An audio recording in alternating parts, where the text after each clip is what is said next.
Thank you, and welcome to our webinar, Tackling Addiction and Saving Lives with GIS. My name is Aliese Alter, and I'm joined by my co-presenter, Jack Cibor. And today we're going to talk about the evolution of ODMap, where it started, where it began, and where it's going, some of our current challenges, current successes, the future direction, and a call to action for everybody watching this. So the problem and the reason why we developed ODMap was a real lack of real-time reporting. At that time, in 2016, we were at a meeting in Baltimore where fentanyl was wreaking havoc on the city, and unfortunately it still is. And at that time, there was a realization that as a nation as a whole, as states, as counties, we do a pretty good job at collecting fatal overdose data, although it can have a lag to it. But there wasn't any collection being completed of non-fatal overdoses. And non-fatal overdoses are just as important because they represent a logical intervention point. There was also insufficient information sharing occurring, and so there wasn't information sharing occurring outside of agency boundaries, common jurisdictional boundaries, state lines. And then we would talk to federal partners, state partners. They would look back at calls for service or data, and they would find, wow, we responded to a lot of overdose calls last week, and that's where that conversation started and ended. So we said, okay, well, what if we could respond in near real time as it's unfolding? And then we realized, okay, anything that we develop, it needs to be equitable. It should be able to be scaled in any backyard, regardless of what resources may or may not exist. And so that's when ODMap was developed. It was developed in fall of 2016, piloted in January 2017 in areas of West Virginia and Maryland, and then went live nationally in April 2017 and has grown tremendously since then, thanks to several of our federal partnerships with ONDCP, CDC, and BJA, along with a nation of ODMap stakeholders that have seen the value of what ODMap can do for their community. So brief overview of ODMap. We're looking at the platform on the left where data entry occurs. The only required fields are location, which is geocoded to an approximated latitude and longitude. The address is discarded. The fatality status, how much naloxone was administered, and then date and time. All the information there in the middle under case information is optional. And then that data goes directly over to our level 2 map, which you can see up in the top right-hand corner, where overdoses are plotted in near real time as soon as they're entered. So it's being completed by first responders, EDs, medical examiners, coroners, whoever may be responding to a suspected overdose. As soon as they respond, they're entering it into ODMap, and they're able to put that data into action. And so we see that being scaled nationally in things like triggering quick response teams, helping share information between public health and public safety to help get people access to treatment and resources in their community. Which leads me to our current challenges. Currently, as a nation, we're facing concurrent national public health emergencies between the opioid epidemic and COVID-19. And so that's been a challenge for us at ODMap to figure out the best methods to support the ODMap stakeholder community, who's obviously stretched very thin responding to a pandemic and an epidemic. However, we've been able to overcome that and combat that with ODMap data being near real time, in addition to COVID-19 being in near real time as well. It offers a great marriage of the data to be able to give real-time information to ODMap stakeholders. And so this is a screenshot here. This is in our training environment, but you can see the dots and the diamonds. Those represent suspected overdoses in ODMap.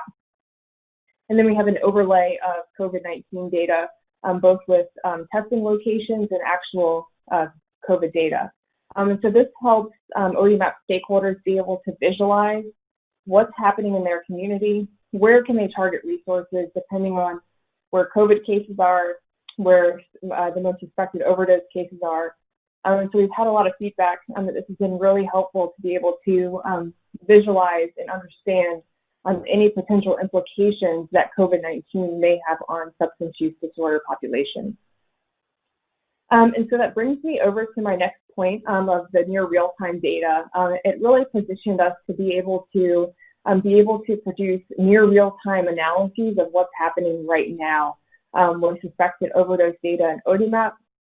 and how it correlates and compares with COVID-19 data. And so through several analyses which we've conducted, which are public, you can head over to ODMap.org if you're interested in seeing those. But from what we found, we're seeing that overdose clusters have shifted from our traditional centralized urban locations to adjacent and surrounding suburban and rural areas since the implementation of stay-at-home orders. And that was a follow-up study to our very first one, where we were taking a look at data in ODMap and looking at, since the onset of COVID-19, what happened. And so we saw that suspected overdoses were in fact increasing based off of what forecasting models would have predicted, that they were much higher. And so just to summarize that up, because that's a lot of information, a lot of findings, so we are seeing that overdoses are increasing in ODMap. This correlates with what stakeholders are reporting nationally. We're seeing that they are showing a potential shift from urban areas to suburban and rural, particularly since the implementation of state-mandated stay-at-home orders. And so now I'm going to transition it over to my co-presenter, Jack, who is our mapping and data manager, and he's going to talk a little bit about where ODMap's been and where it's going. So Jack, I'll hand it over to you. Okay, so Aliese gave you a overview of what the project is and how it works. I'm just going to give you a little overview of the technical makeup of it and some lessons learned through implementation. We basically have sort of two components at this point, what we call level 1 and what we call level 2. Level 1 is sort of our project management, user management, data entry interface, and then we have what we call level 2, which is sort of a dashboard and map-based tool for visualizing the data.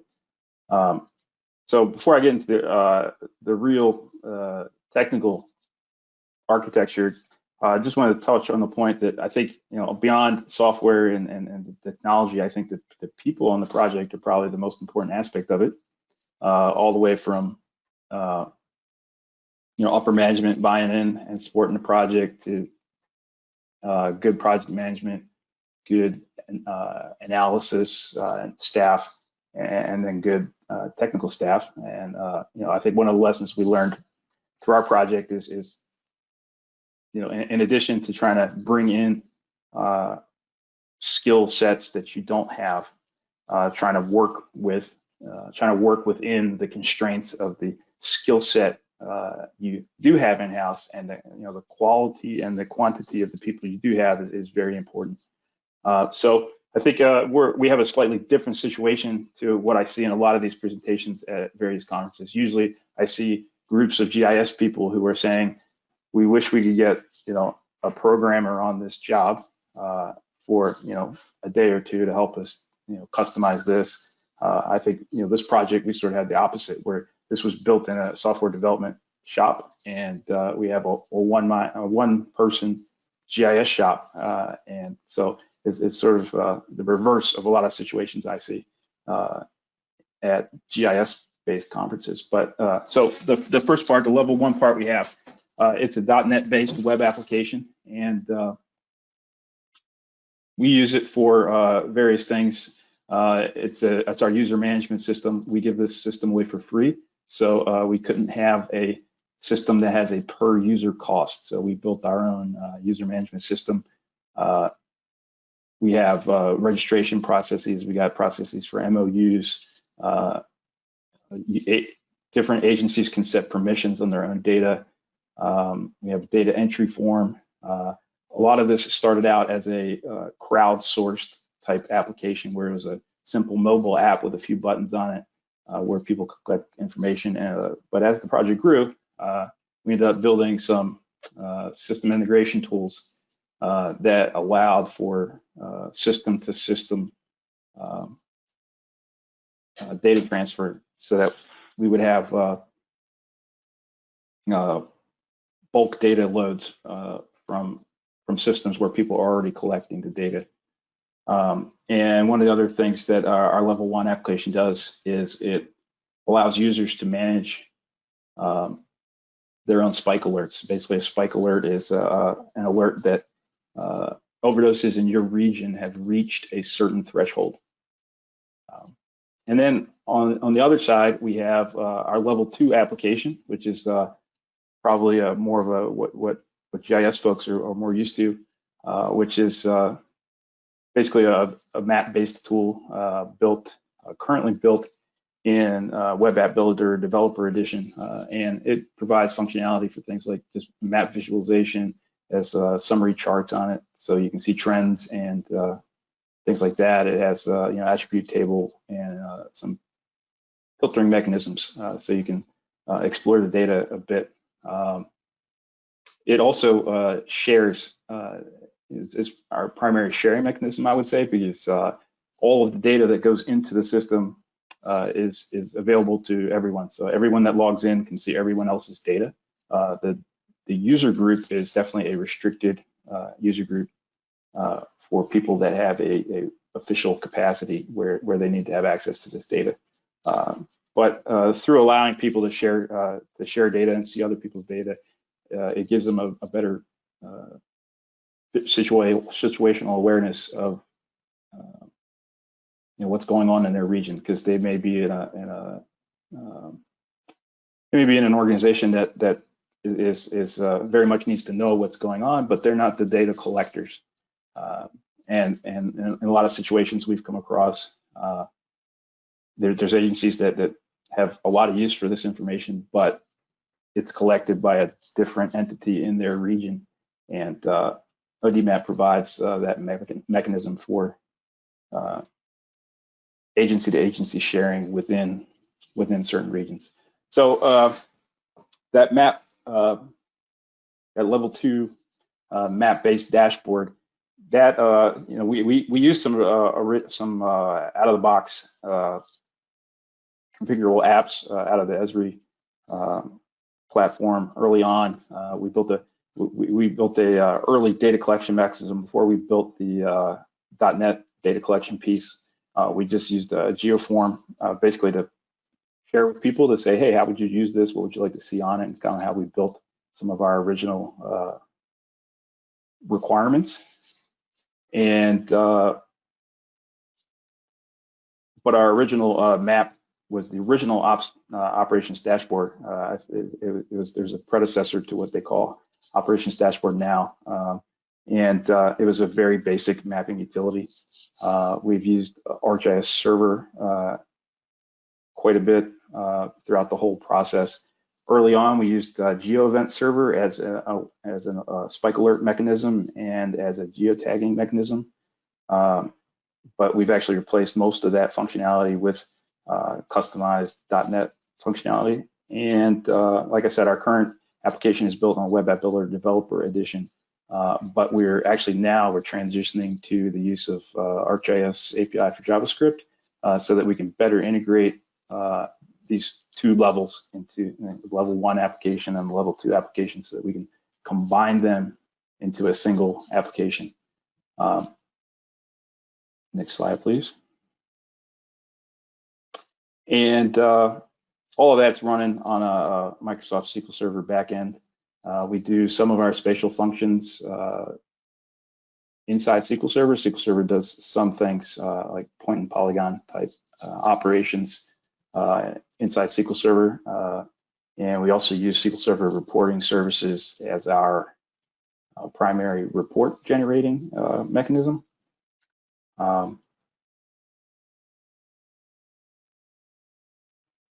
So, what I think one lesson that we learned along the way is sort of just how the application evolved over time. Early on, we used a lot of out-of-the-box configurable apps, which facilitated, discussions on requirements. As we moved along to a proof of concept, which we had a proof of concept built using a mixture of custom code and and some of the configurable apps, within a few weeks, we had a working prototype, and we were able to release that to pilot users and get feedback from stakeholders, also get buy-in. And then once the program started to grow and we had more users and a growing list of requirements, we sort of started moving to more customization. So we continued to develop the .NET Web application, but we started moving away from configurable apps and moving to things that were a little more customizable. So the early focus was a focus on manual data collection. Like I said, it was originally sort of a crowdsourcing application, and then just giving basic situational awareness and alerting to our users. Next slide. And then in later releases, we increased the level of customization and automation. We started bringing in data from other systems. We built out some more customized capabilities in our .NET Web application, and we did some customization of the web app builder. And primary focus at that point of the project, I think, was mostly user management, automated data collection.